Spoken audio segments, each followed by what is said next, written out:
Okay, so the first slide is up? Yes, it is. Okay.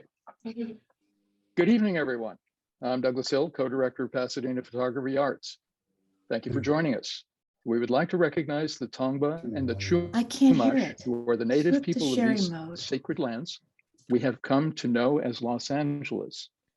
Forum is sponsored by Pasadena Photography Arts, a project of the nonprofit Emerge program of Fulcrum Arts.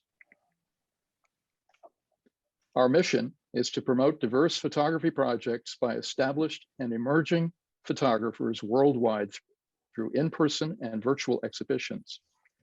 In addition, PPA is committed to sponsoring educational programs by accomplished photography professionals. To achieve the mission, PPA's ongoing programming includes Open Show Pasadena and PPA Forum. We're also in the process of developing new programs, so please stay tuned. Pasadena Photography Arts presents a monthly program here on Zoom. The Forum alternates with Open Show each month. As a primarily volunteer organization, we have worked hard to keep the costs of these programs to a minimum, but there are expenses involved.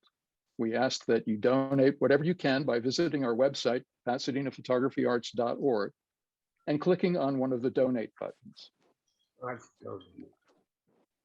For those of you who have not experienced Open Show, it's an international platform now in 31 cities in 15 countries, designed to give photographers at all levels an opportunity to show and discuss their creative projects. If you would like to submit your project to Open Show, go to openshow.org, select Submit a Project, then scroll down to our venue. We are OS-Pasadena, East LA. Since we began, we've helped over 140 photographers get their work in front of an audience, many of them for the first time. While we welcome your donations, we also want your feedback. If you have comments or suggestions, please email us at one of the addresses on our website. The February installment of Open Show, our 41st, will be hosted by PPA advisors Erica Martin and Derek Goldberg on the theme, "This is a photograph because I say it is." Submissions will close on January 30th. That's this Sunday. Tonight's event has been made possible in part through a grant from the Pasadena Arts League and a generous donation from artist Lonnie K. Graham. One great way you can help out is by underwriting one of these events yourself. Email us to find out how. You can follow and like us on Facebook and Instagram. And during tonight's event, everyone will have the opportunity to type questions and comments into the chat box whenever you like. The event is also being recorded and will be made available on Pasadena Photography Arts YouTube channel.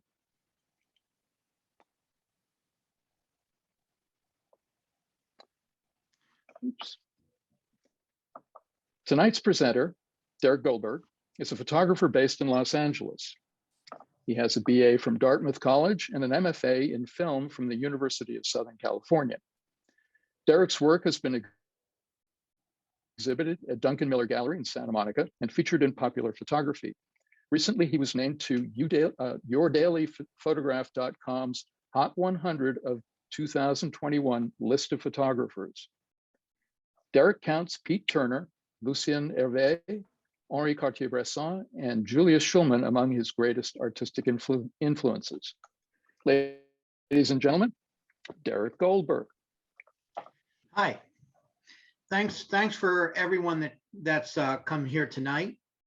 And I'd like to start off by just thanking my fellow advisors at PPA. They don't know it, but I looked at a lot of their presentation videos in order to get pacing and all kinds of characteristics of a good presentation down.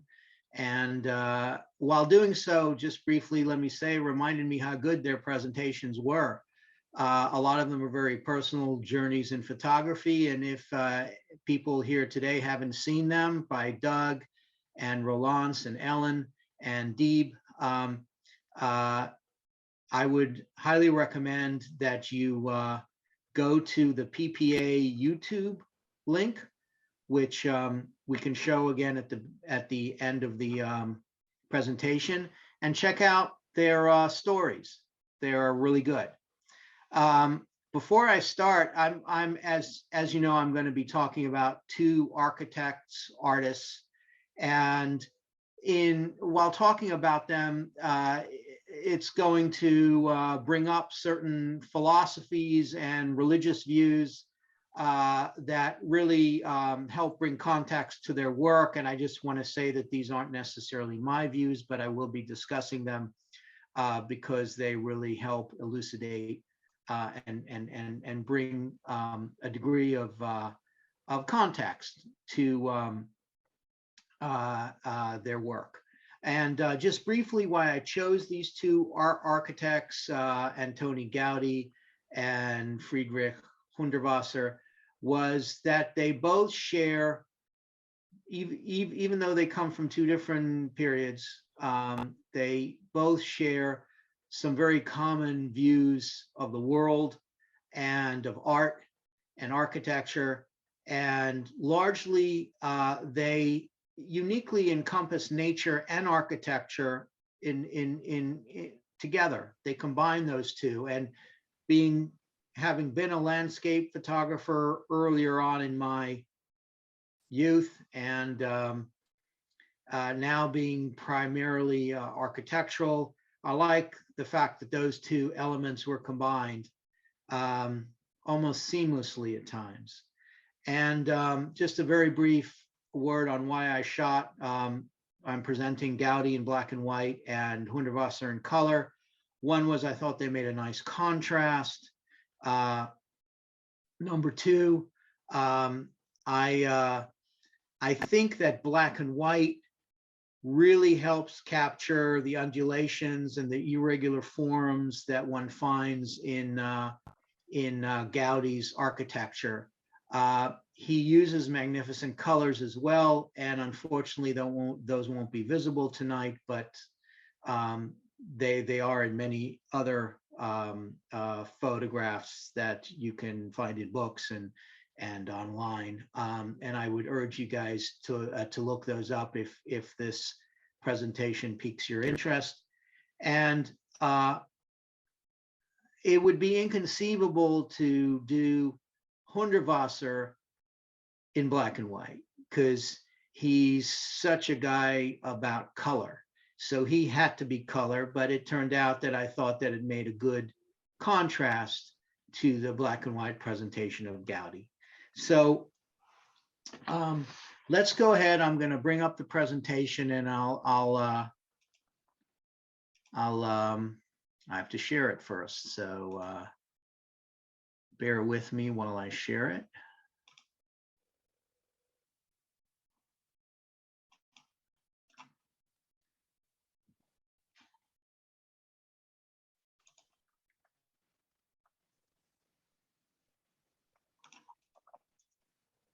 Can everyone see? Is this visible? Yes. The presentation? It is. Okay. Okay. So Gaudí and the Gaudy Gaudí. Some people might think, well, why is that? What does Gaudy Gaudí mean? And unfortunately, that is a moniker that I came across often attached to Hundertwasser, who's not nearly as well known as Antoni Gaudí. And often when they're trying to place Hundertwasser in someone's describe Hundertwasser to other people, they'll say, oh, he's the Gaudy Gaudí, which is really unfair, I think. It's kind of flippant, and it doesn't do him justice. They're both amazing architects, and an alternative title I was going to have, other than Gaudí and the Gaudy Gaudí, is Gaudí and the Gaudy Gaudí, is the Irregulars, or Never Walk a Straight Line. Okay, so let's go ahead. Antoni Gaudí was born in 1852 and was very much a product of the 19th century. There are a couple of really pivotal quotes, I thought, that really give you a sense of what Gaudí was after, what sort of formed the basis of his inspiration, why he did things the way he did, and what the cornerstone of his artistic vision was. And it really comes down to sort of three things. Well, two things, I should say. One was he was a very religious man. He was heavy into Catholicism and religious mysticism. And he was very much into nature. And he simply saw nature as an expression of his religious views.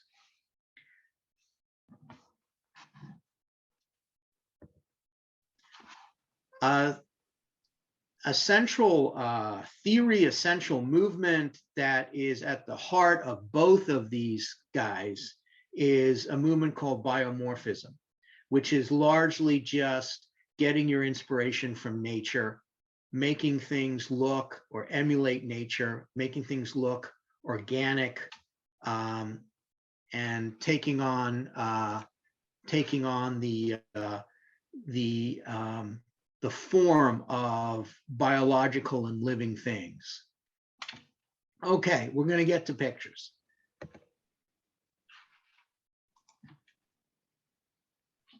Okay, so we're going to start with Casa Milla in Barcelona, and all the three things of Gaudí's I'm going to be showing are from Barcelona. It's really got a wealth of Gaudí architecture concentrated in that one city. Casa Milla, as you can see from this, is very much looks like a stone quarry. And in fact, it has the nickname La Pedrera, which means the stone quarry. And unfortunately, this came from the deriders, or those people who were critical of the structure when it first went up in 1906. And they felt it was an ugly behemoth and that it just looked like a stone quarry. So that's what they named it. But it also has a reference to its unconventional appearance. It's a modernist architecturally in the broad sense. It was designed for an industrialist couple named Pere Milla and Roser Sigismond. And at the time, it was controversial due to its asymmetry and its undulating stone facade and twisting wrought iron balconies. The balconies were actually designed by Joseph Maria Jujol. And I know in Spanish, the J is an H, but actually I looked it up, and in Catalan, you actually pronounce the J. So not trying to offend anyone.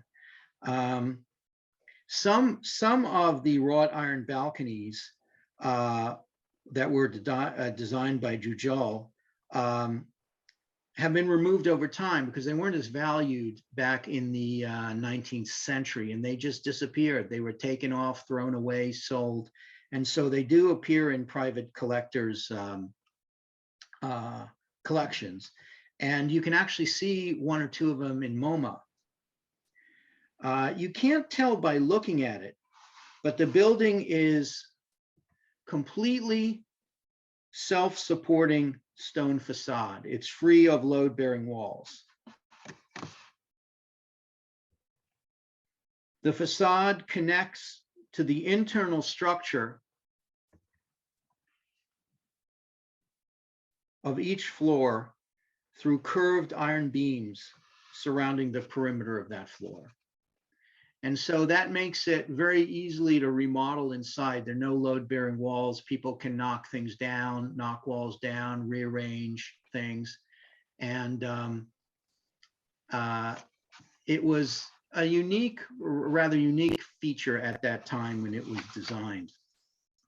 It's composed of large blocks of limestone from a local quarry and from the Villefranche quarry in southern France. You can see here that the entrance is a massive iron gate on the ground floor, which was also designed by Jujol. And it's made to resemble the cell structure of a leaf. Originally, it not only led to the main floor, but it led to a basement garage. And this was designed at a time when the automobile was just coming into fashion. And the upper class who could afford to live here wanted to park their new cars underground. And in fact, there's a well-known story about Gaudi having a tenant. It wasn't his tenant, it was a miller's tenant, but he had a Rolls Royce, which he couldn't get down into the basement. And so he asked Gaudi to rearrange some things in the design so he could get his Rolls Royce in, and Gaudi did it for him. The style is consistent with the modernist trend. Gaudi assumed, responsibility not just for the facade, but for all the details of the decor, from the furniture to the accessories to the ceilings, doorways, windows. Here you can see one of the stairwells, and you can see the beautiful wood paneling that undulates very asymmetrically around the structure and almost embedded into the cement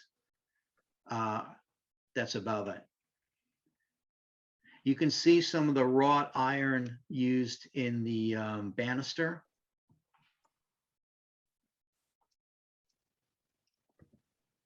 Here is a doorway to one of the apartments, and it's a beautifully sculpted door with, again, this wrought iron speakeasy window that's really quite beautiful.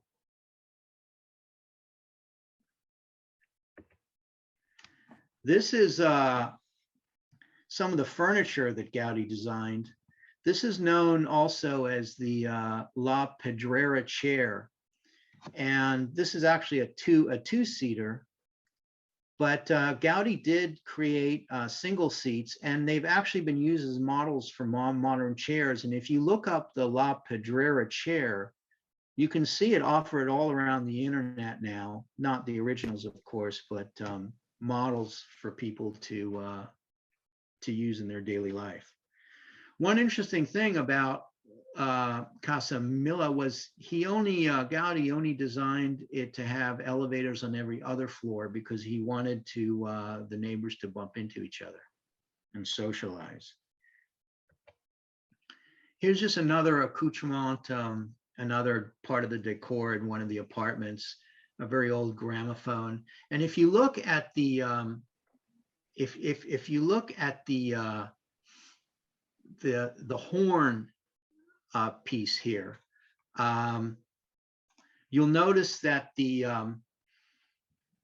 inlay, the wooden inlay in the gramophone, is of a pattern and a color and texture that very much resembles what we saw in the staircase. I find that a really interesting kind of resonating thing. This is a picture of the attic. It is designed with catenary arches like Casa Baccio, which we'll see later. And the attic, surprisingly, even though it's a beautiful space, originally housed the laundry and the drying areas. And it also served as an insulating floor, especially during winter. Now we get to the outside, and you can see that the house, and it's called a house, but it's really a large building, was designed as a constant curve, incorporating ruled geometry and naturalistic elements. The layout is an asymmetrical 8. And to me, it almost looks like a boat here. It's really fascinating. And we'll talk about the structures that you see on top of it. There's actually 2 buildings structured around 2 internal courtyards. It has a total of 9 stories and 20 apartments. The roof is really the most notable aspect of the building, even though the building really has many notable aspects. And it's crowned with skylights and staircase exits and fans and chimneys running into the maybe 50 or 60 of those in total, as well as 4 domes. This is an example of one of the chimneys. It's one of my favorite chimneys. It's really a beautiful structure. It's again, an asymmetric organic form. The roof itself is constructed out of brick covered with lime and broken marble and glass. But the many figures that you're seeing here are covered with fragments of marble and broken Valencia tiles, which we'll see a better example of in a second. This is, I think, this was a chimney, and this is, I think, a vent. But one thing that Gaudi was really well known for was marrying form with function. And so even though he has all these really beautiful and magnificent figures up there, they all serve a function, whether they're to enclose a staircase, enclose a vent, enclose a chimney.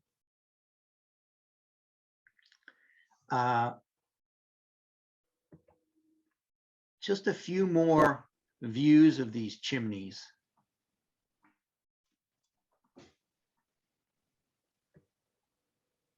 You know, the layout of the building is said to resemble a medieval fortress. Here's one where you can see the incredible tile work. And this is a structure that just encompasses a staircase. It's quite magnificent, ornate treatment as a cover to a staircase. But getting back to the thought I was talking about, the medieval fortress, this is very much like being in a turret in a fortress overlooking the city. This is one of his sculpted figures on the right. This is a bit of an abstract view, but it really does give you a sense of a fortress view. And what reinforces the fortress view is these sentinel type figures with great helmets, which are really abound on that roof. There was a poet at the time that these guys came up. You can see some of them are really large sentinel structures. And there was a poet at the time who characterized the rooftop appearance as a garden of warriors. These were figures protecting the skylights. One chimney is topped with glass pieces from empty bottles from the inauguration party of the building. And that is an interesting story because that is exactly the same technique that Hundertwasser would later use in some of his designs. Here are some more of these figures, imposing, dominating, but really, I think, quite striking. These are chimneys as well.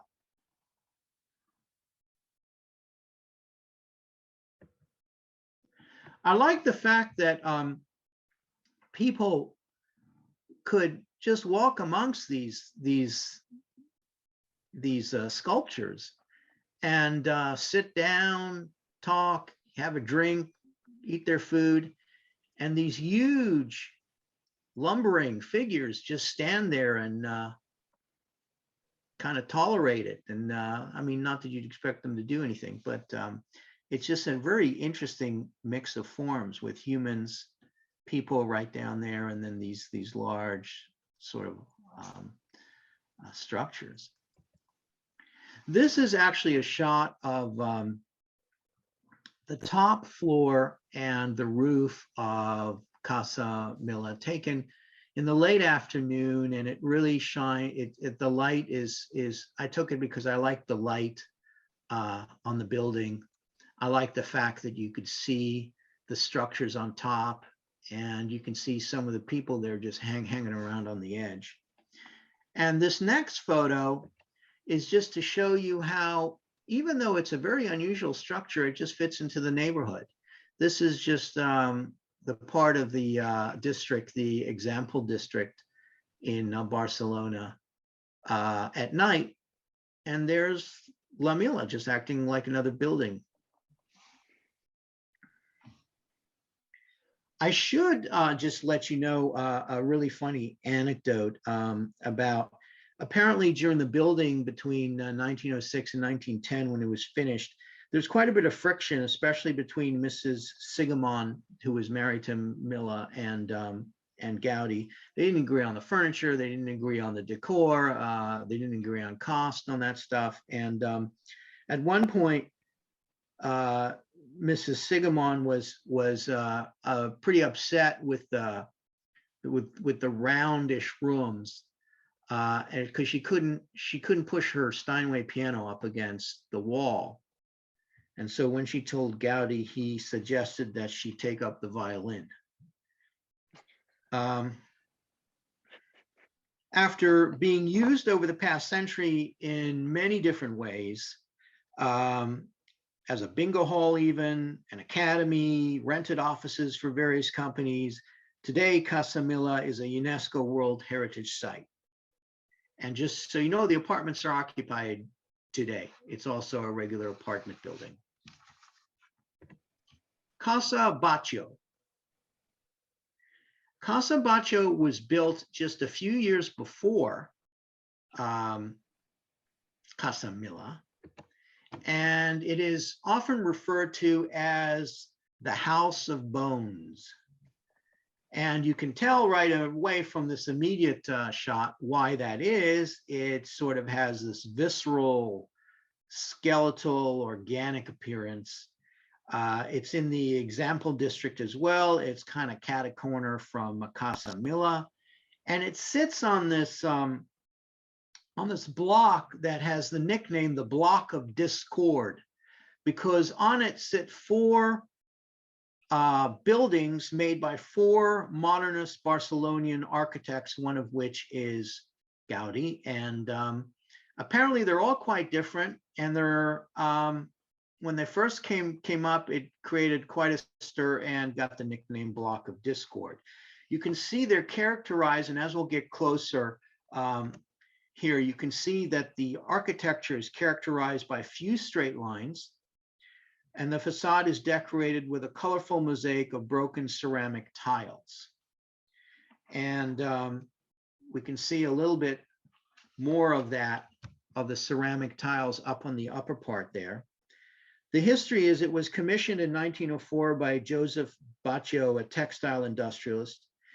And unlike the strife that they had with the Milas, Batlló gave Gaudí completely free hand. He wanted a house like no other. He wanted a house that stood out as being audacious and creative. And it was completed in 1906, and the Batlló family actually lived on the noble floor, the main floor, which you see here right above the entrance is the main floor. Until the 1950s, they lived there. And structurally, this is a photograph that actually shows really the three parts of the building. The three sections are harmoniously integrated. The ground floor, if you see it, I unfortunately didn't capture the whole of the ground floor, but you can see the upper part of the ground floor here has quite a bit of really stunning tracery work, irregular ovals, and flowing sculpted stonework. It's characterized by really a complex sandstone structure of pillars down below. And what's interesting about that, to me and to many others who have commented on it, is that the rounded shapes of the gaps and the lip-like protrusions or edges carved into the stone give a semblance of a fully open mouth, giving it the name also, in addition to the House of Bones, it's called the House of Yawns. And right above the center section, you can see almost a nose, a set of nostrils, and then the bridge of the nose that goes up. And it's really really a unique design. The central section, reaching the top floors, and here's the central section, has multicolored protruding balconies. And it has been described as a great undulating surface of a lake covered with water lilies. It's covered with plaster fragments of colored glass and polychrome pottery. And this was also designed in a collaborative fashion by Gaudí and Jujol, especially the balconies and the wrought iron work. Here's just another view of it, also a night view. I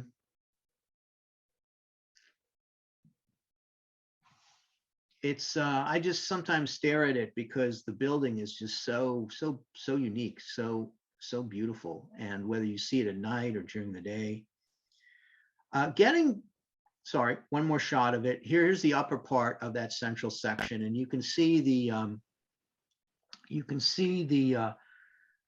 beautiful and delicate ceramic work that has been built into the side of the building.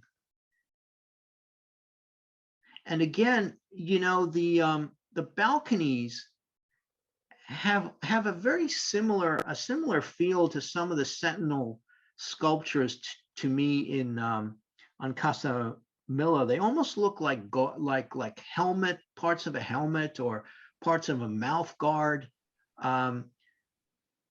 Very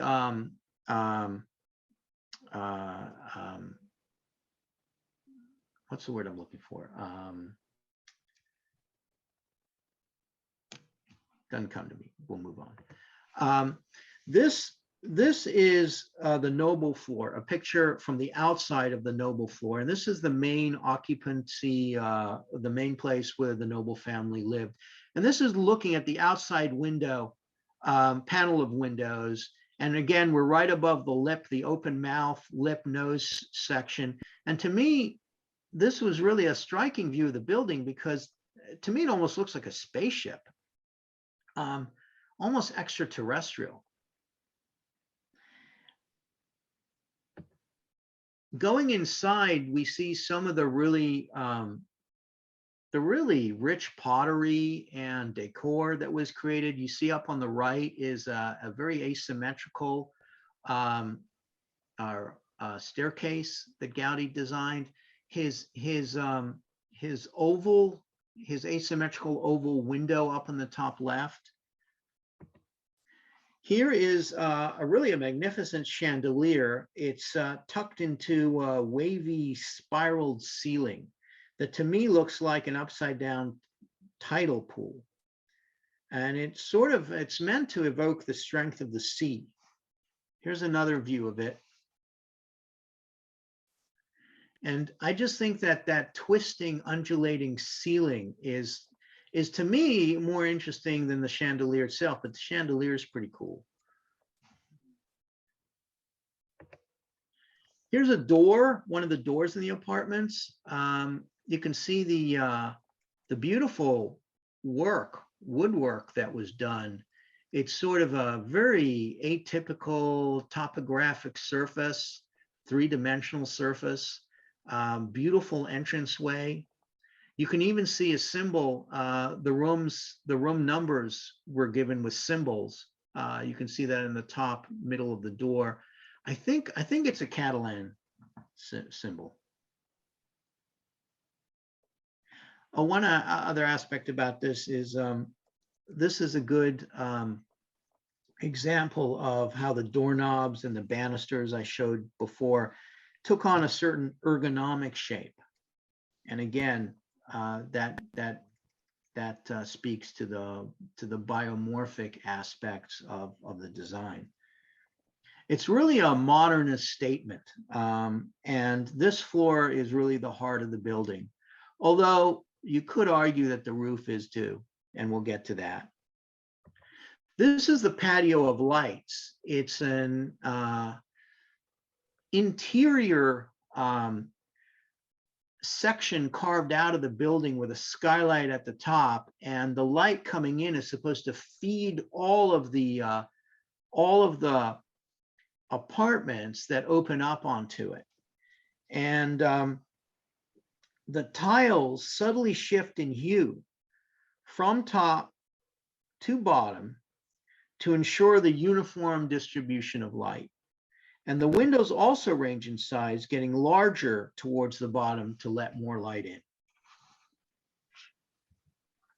Here's just another view of that atrium area. And you can see the incredible amount of light that gets in. The loft is one of the most unusual spaces, again, like Casa Milla, and formerly a service area for laundry and storage. But I find it absolutely beautiful, and I would add this is also one of the most just astonishing parts of the house. It's got beautiful arches and geometric forms.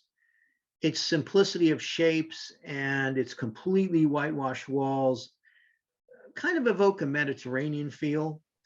And here's another stairwell with the same kind of catenary arch in front of it.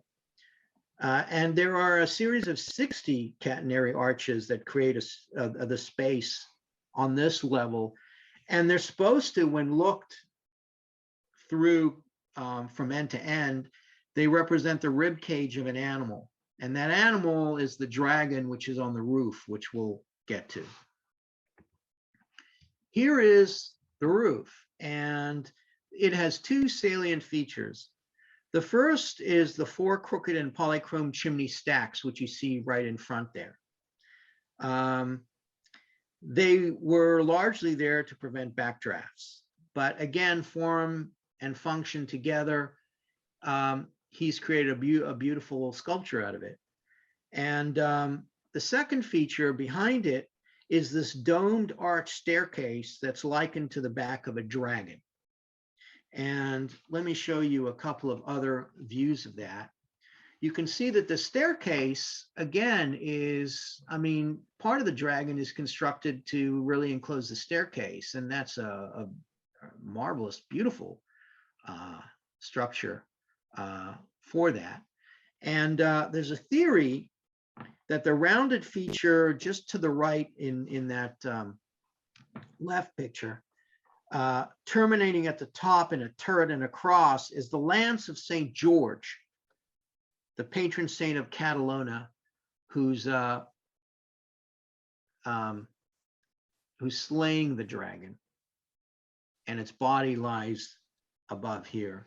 Here's a closer view of the tile work and the dragon's sort of spine looking out over across the street. There's a couple of other beautiful sculptures up there. They all have a function. I would imagine that this might be a vent or a chimney. Here's just another view of those 4 crooked chimney stacks and the dragon's back. One thing I should say before I move on to La Sagrada is that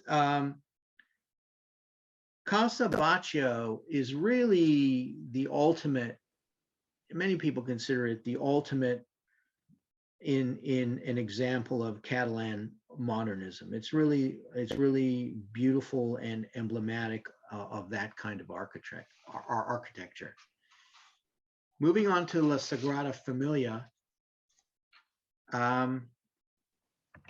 Construction, and this I borrowed from the internet just to give you an overall view of the I was going to say cathedral, but it's not a cathedral. It's a church or a temple or a basilica. And the beige parts were the ones that were constructed by the turn of the millennium. And the silver parts or white parts are what are going to be added by the time it is completed in 2026. And just very briefly, you can see that there's going to be 18 towers in all. And the smaller towers are, there's going to be 12 smaller towers that are the Apostle Towers, and some of them exist already. 4 of them are going to be the Evangelist Towers. And then the larger tower on the right towards the back of the cathedral is the Mary Tower. And the really large one in the middle is the Tower of Jesus Christ. It takes a form of a rectangular space with 2 side entrances that have very famous facades. One is the Passion facade, and one is the Nativity facade. And on the far side, looking out to the left in front of those silver ones, is the main entrance, which is the Glory facade. Here is the Nativity facade.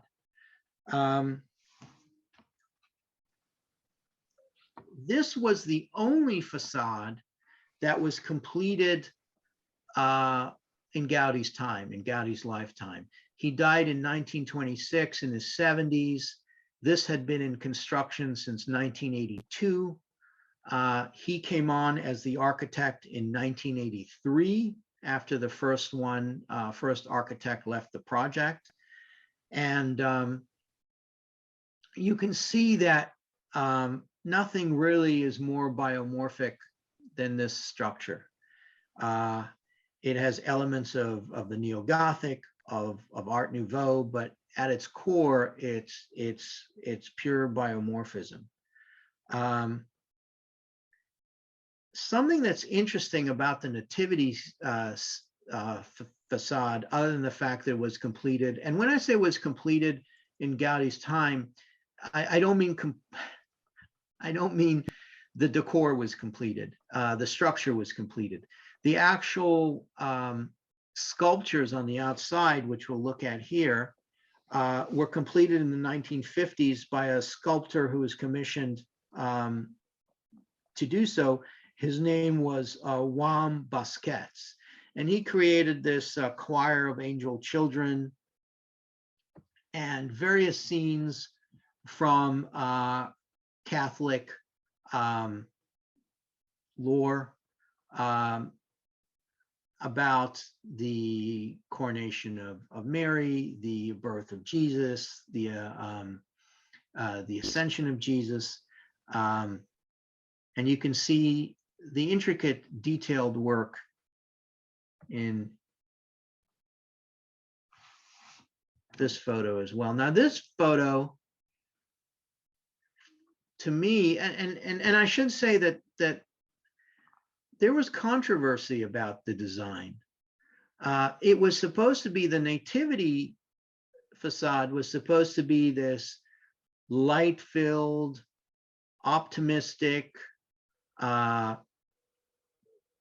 view of mankind, the beginning, the birth, a very positive view.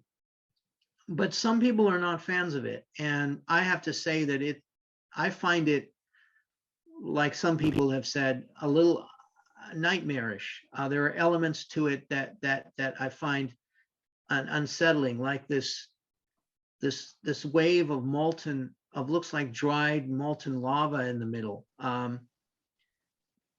It almost looks like, to me, a bit of like this was a spaceship that flew through Dante's Inferno and ended up melting a little bit.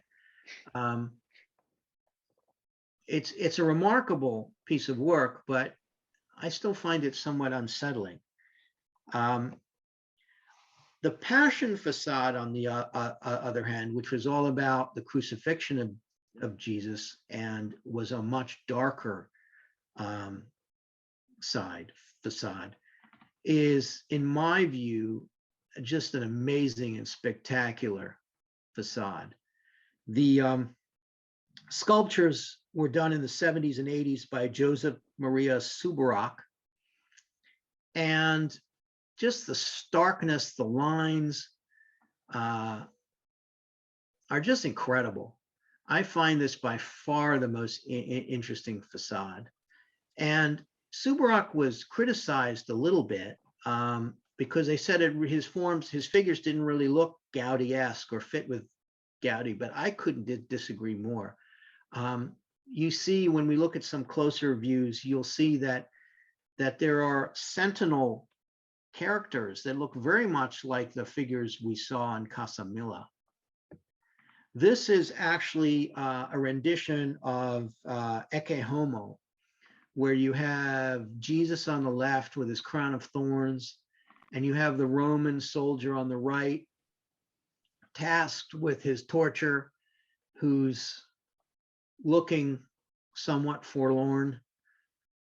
And this not so much, but the next one, if you look at, well, first, let me just say that this is actually Peter, the denial of Peter rendition of that. But if you look at the smaller, right at the bottom of Peter's right side, there's this sort of like spaceman sentinel type figure that looks very much Gaudi-esque. And on this next one, which is a close-up of the crucifixion, which is really an amazing sculpture, you also see at the bottom there, left of center, some more sentinel figures. I don't know who they're supposed to be in the crucifixion. Maybe Roman soldiers, I don't know, but it's just an interesting addition to this set of characters. Of course, this is the Apostle Towers, a little closer up. You can see again figures are sculpted sort of in little portals at their bottom.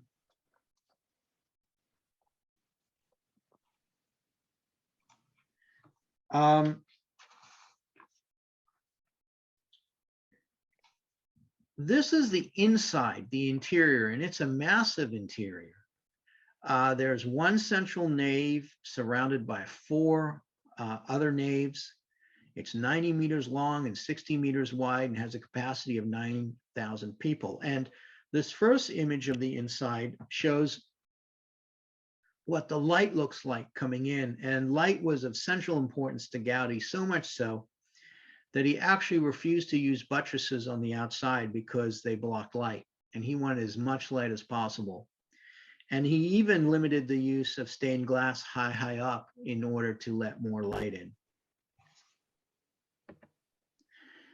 If you look at the structures here, these double twist columns are made to resemble trees. And if you look at the columns, they start out as one massive trunk, then they have a node, and then they branch out into more branches, and those branches branch out into other branches, and they're very tree-like. And in addition to the fact that they look like trees and you're in the middle of a forest, there's a second feel, and that is of a skeletal structure, like you're inside some massive organism. And here's another view of that. And here you can see again the trees with the branches separating at different stages. Here's another view of those. And what I like about this metaphor of trees and how he saw it, this is a quote from him: "This tree close to my workshop, this tree is my teacher." Again, hearkening back to nature for him.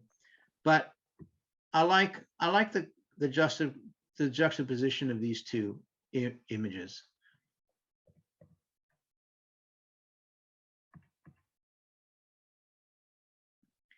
And then just to give you a sense of, oh, I'm sorry, one more shot of the cathedral from an unusual view. You see the spire, the spire of the cathedral pushing into the sky. And then just to give you a closing sense, here is a pictorial history of the construction through the years beginning in 1882 through the last actual time we've had, which is 2010, and then what it should look like in 2026 when it's completed.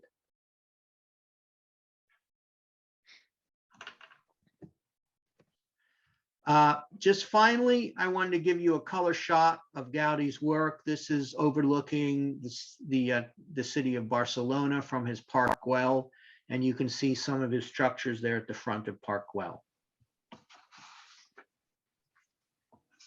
Okay, so let's move on to Friedensreich Hundertwasser. Who is he? A lot of people know Gaudí. A lot of people are familiar with Gaudí's work. His name is synonymous with architecture in many ways, modern architecture. But Hundertwasser is less known, and a lot of people may not have heard of him. He started out as an artist, and I use this picture here because it shows his art. And his paintings were very much a cross, I think, between Klimt and Van Gogh and even Peter Max. They're really unusual. They're worth looking at. They're all over the internet. You can find them. And he said to paint is a religious activity. But we're here to look at him as an architect. And he became an architect later on and moved almost solely into architecture in the in his 50s. And it was largely spurred on by his belief that walls are a third skin after our clothes. And he felt that what we live in and that skin is one of the most important things one can be concerned with. And so he moved exclusively to architecture. He was a 20th century practitioner of biomorphism, much like Gaudí, where for him nature was supreme. I show this particular picture because his art, he was so much a nature guy that he would take his art out into the woods, put him in a tree, and look at it and see how he felt about it. And that's how he measured his reaction to his own art. And here are a couple of quotes that give you a sense of Hundertwasser. And again, nature is at the center of it. And for these reasons, he was actually born 2 years after Gaudí died. And though in the reading I've done, I haven't seen any references that Hundertwasser makes in writing or talking to Gaudí, but the linkage is so clearly there when you look at their works, that I would definitely consider him the late 20th century philosophical and artistic descendant of Gaudí. So you can see that he hates the straight line, right? This is a ruler that he bent to make his point, but he really makes his point very well with his architecture. And so let's look at Hundertwasser House, which is one of his seminal works. It's in Vienna.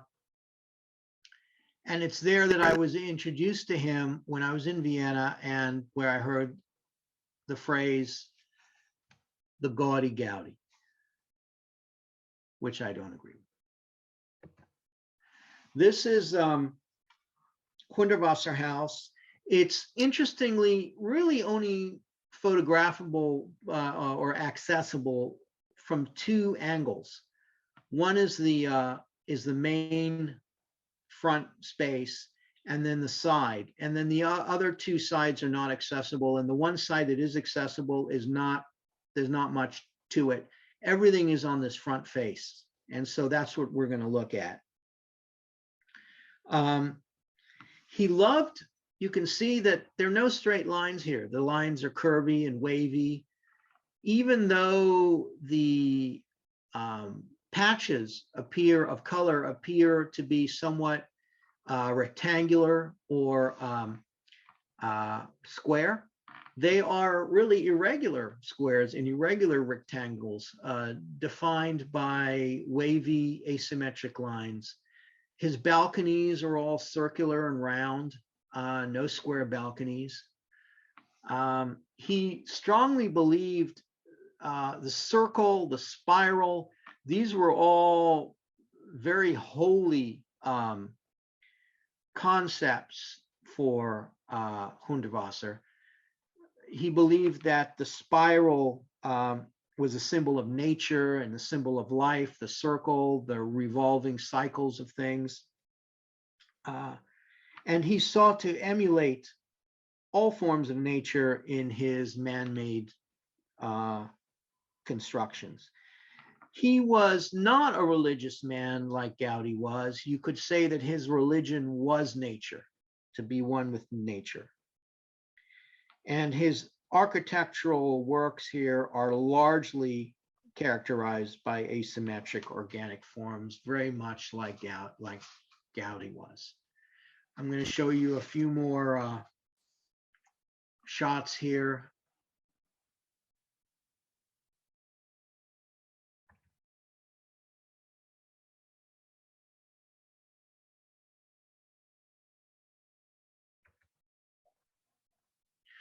His work very much lends itself to being photographed for obvious reasons: strong graphic elements, bold saturated colors, a myriad of isolated details.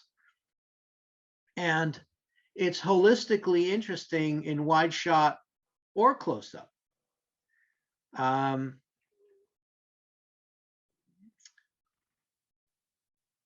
Hundertwasser valued very much childlike curiosity and creativity over intellectual things.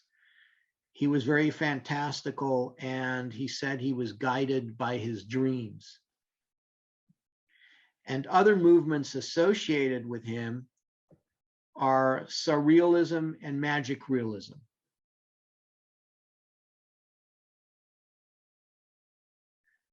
And this Hundertwasser house is really, in Vienna, is his most well-known masterpiece, but he's got quite a few masterpieces really throughout Europe, largely in Germany, Austria, Switzerland, and Scandinavia. And in some of them, he's actually taken biomorphism to a full, an extra step. He's actually built his structures into mountains, into hills. It's really something to see, and you can see those on the internet or on YouTube. A friend of mine said that, I'm borrowing a friend of mine's quote here, but he kind of is a surreal realization of Dr. Seuss. This is a view from the main entrance. Actually, it's not the main entrance. It's one of the entrances. The main entrance I'm going to show you in a second is decorated with columns, but this is one of the, it actually begins this very large section of the entrance, which extends to the right all the way around the corner. But here you can just see a little shop and post office box. But this one is very emblematic of his famous columns. And this is one area in which he's both alike and unlike Gaudí, in that his columns are totally different than Gaudí's, but he does use a lot of ceramic, broken ceramic and tile work, much like Gaudí did in Park Güell and on his buildings. And you can see these irregular shaped columns going down on the right all the way down the side. And they're very reminiscent of the columns that he used in his final structure that he built, which was a public toilet in the small town of Kawa, New Zealand, which is a very interesting thing. He got enamored with New Zealand, and like Gauguin, he was attracted to South Pacific Island and Polynesian culture and art. He really worshipped the Maori. Not worshipped. He saw kindred spirit in the Maori, and he really liked the primitivism of the art. He liked their closeness to nature. And if you ever get out to New Zealand and you're near Kawa, check it out. You can see there's several videos on YouTube of people exploring it, and uses the same identical columns.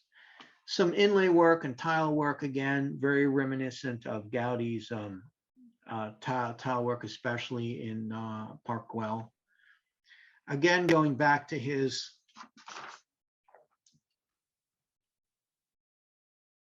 main front of Hundertwasser house. I'm just going to give you a series of different views. Not much else for me to say about it.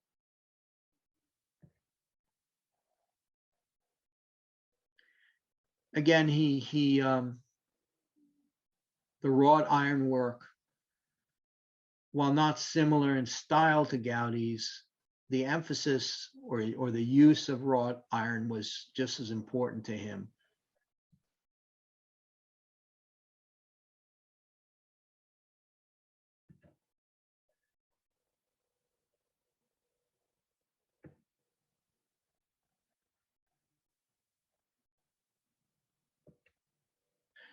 If you want to look it up, there's a very interesting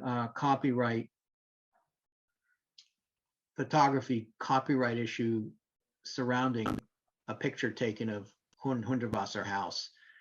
And it was resolved in a peculiar way given European Union laws. But it's available if you look up Hundertwasser house copyright photo on the web. You can read the story about it.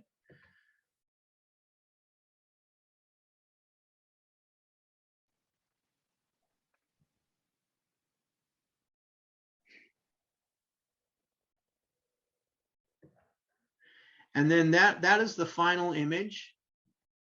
And I will leave you with a final quote from Friedrich, his message.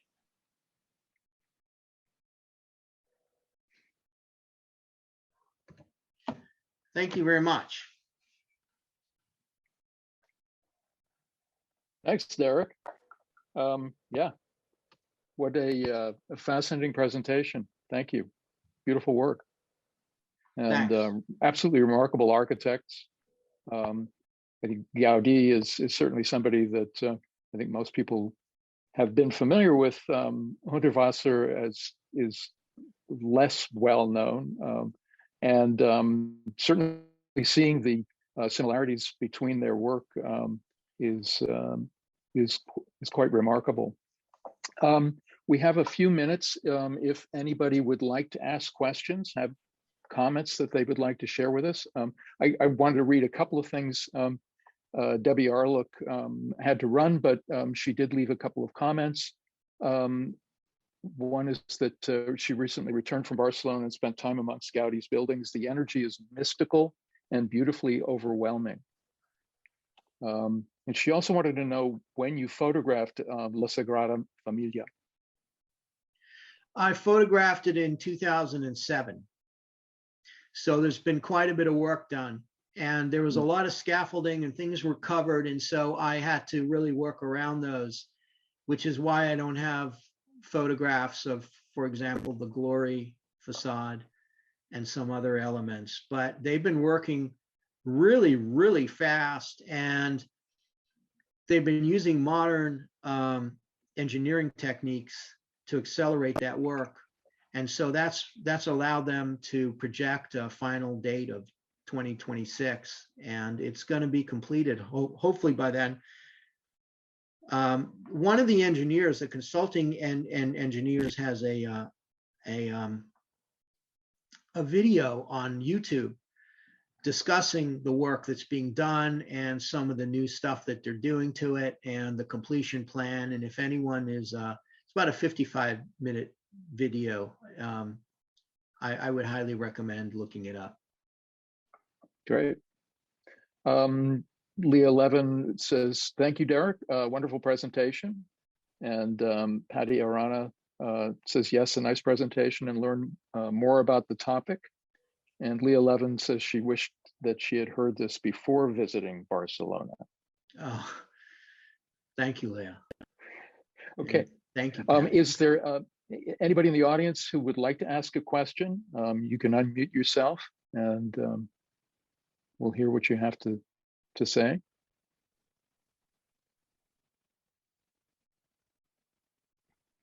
What are the chances? You mentioned that La Familia Sagrada will be probably end in 2026, but with all this COVID, what's your opinion, Derek? Oh, that's a good question. I don't know how COVID has affected it. I really don't. And I'm not an expert on the reconstruction, or I should say the construction. But they seem to have a really dedicated staff.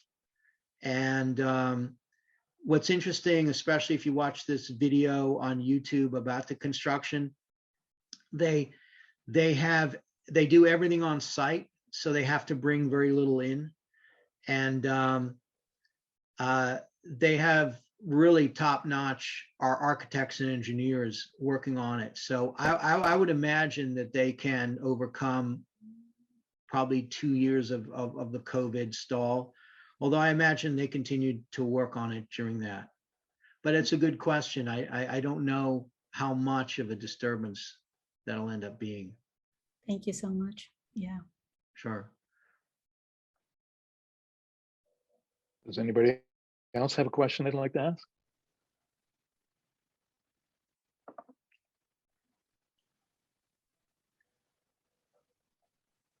Okay. Well, I want to thank everybody. I want to thank Derek for putting on such a great presentation.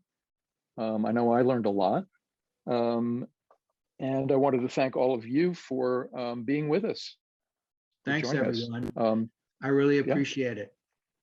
Thanks for coming.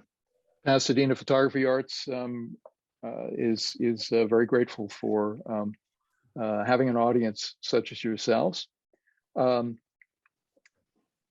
We are posting Derek's website, so if you want to find out more about Derek and his work, you can go to derekgoldberg.net to find out more and see more.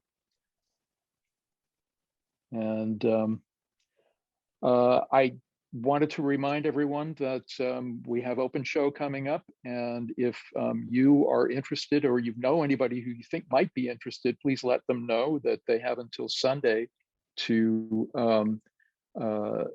apply. If you go to our website, it will give you the instructions as to how you can do that. Thanks again, everyone, for turning out, and we appreciate seeing you, and hope you've enjoyed it. Thank you so much, and good night. Thanks. Thanks, Derek. Great job. You were great. Thank you, everybody. Loved it, Derek. Thanks, Derek. Thank you. We loved Thanks, it. Garen, Ralph. Thanks Bye. for coming. It really was wonderful. Bye, Lynn.